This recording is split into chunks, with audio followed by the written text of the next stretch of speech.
ಜರ ಏನು ಕೆಮ್ರಿ ದಮ್ರಿ ಬೇಕಾಯ್ತು ಕೈ ಕಾಲ ಹೊಡೆದು ಆಯ್ತು ಅದಂಗೆ ಆಗೋದು ಈಗ ಕಡಿಮೆ ಟ್ಯಾಂಕ ಬರೋದಲ್ರಿ ಏನು ಮಾಡ್ತಾರೆ ತಗೊಳತ್ತಮ್ಮ ಇವು ನಿಮ್ಗೆ ಡಿಸೆಂಟ್ರಿ ನೆಗಡಿ ಕೆಮ್ಮು ಇದು ಆಗ್ತೈತಿ.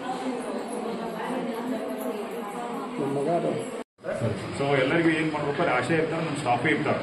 ಸೊ ನಿಮ್ಗೆ ಏನಾದ್ರು ಸಮಸ್ಯೆ ಇಮಿಡಿಯೇಟ್ ಸ್ಪಂದನೆ ಮಾಡಿ. ನಾವು ಇಲ್ಲಿ ಬಂದು ಎಲ್ಲರೂ ಇಲ್ಲಿ ಯಾರು ವೀಣಾ ಅಲ್ಲಿ 4 ಜನ ಇರ್ರಿ, ಎಲ್ಲರೂ ಇರ್ರಿ. ಅಲ್ಲೇನಿದ್ರೆ ORS ತಗೊಳ್ರಿ, ಇಂಜೆಕ್ಷನ್ ಇಸ್ಕೊಡ್ರಿ. ಇಲ್ಲೇ IU ಫ್ಲೂಯಿಡ್ಸ್ ಏನಾದ್ರು ಹಂಗೇನು ಬೇಡ ಬಂತಂದ್ರೆ ಹಚ್ಕೊಂಡು ಇಮಿಡಿಯೇಟ್ ಆಗಿ ಕರ್ಕೊಂಡು ಬಂದು ಏನಾದ್ರು ಸಮಸ್ಯೆ ಆದರೂ ಇಮಿಡಿಯೇಟ್ ಆಗಿ ಆಂಬುಲೆನ್ಸ್ ಕೊಟ್ಟು KMC ಕಳಿಸುವಂತ ವ್ಯವಸ್ಥೆ ಆಗುತ್ತೆ. ಯಾವುದೇ ರೀತಿಯಿಂದ ಏನು ತೊಂದರೆ ಆಗ್ತದೆ ಏನಿದೆಲ್ಲ ತರಿಸ್ಕೊಡ್ರಿ. ಯಾರು ಏನು ನಿದ್ದೆ ಮಾಡ್ತಕ್ಕದ್ದಲ್ಲ ಅವ್ರು ಕರೆಕ್ಟಾಗಿ ಟ್ರೀಟ್ಮೆಂಟ್ ಕೊಡ್ಬೇಕು.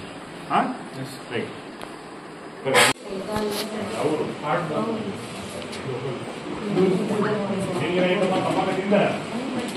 ಇದೆಯಾ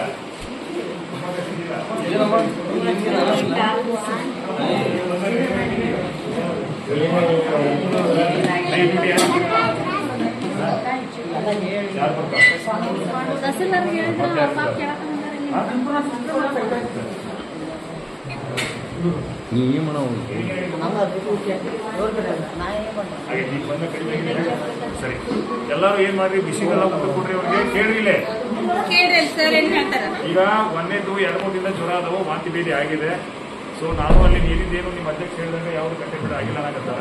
ಸೊ ಇಲ್ಲೇ ಟ್ರೀಟ್ಮೆಂಟ್ ಅಂತೂ ನಿಮ್ಗೆ ಸಿಗುತ್ತೆ. ಟ್ರೀಟ್ಮೆಂಟ್ ತಗೊಳ್ರಿ, ಆಮೇಲೆ ಬಿಸಿನೀರು ಕೊಡ್ರಿ, ಸ್ವಲ್ಪ ಬಿಸಿನೀರು ವ್ಯವಸ್ಥೆ ಕೊಡ್ರಿ. ಅವ್ರಿಗೆ ORS ಮಾಡಿಕೊಡಿ. ಏನೋ ಇಂಜೆಕ್ಷನ್ ಕೇಳ್ತಾರೆ ಸರಿಯಾಗಿ ಅಟೆಂಡ್ ಮಾಡಿ. ಯಾವುದೇ ರೀತಿಯಿಂದ ತೊಂದರೆ ಆಗ್ತದೆ.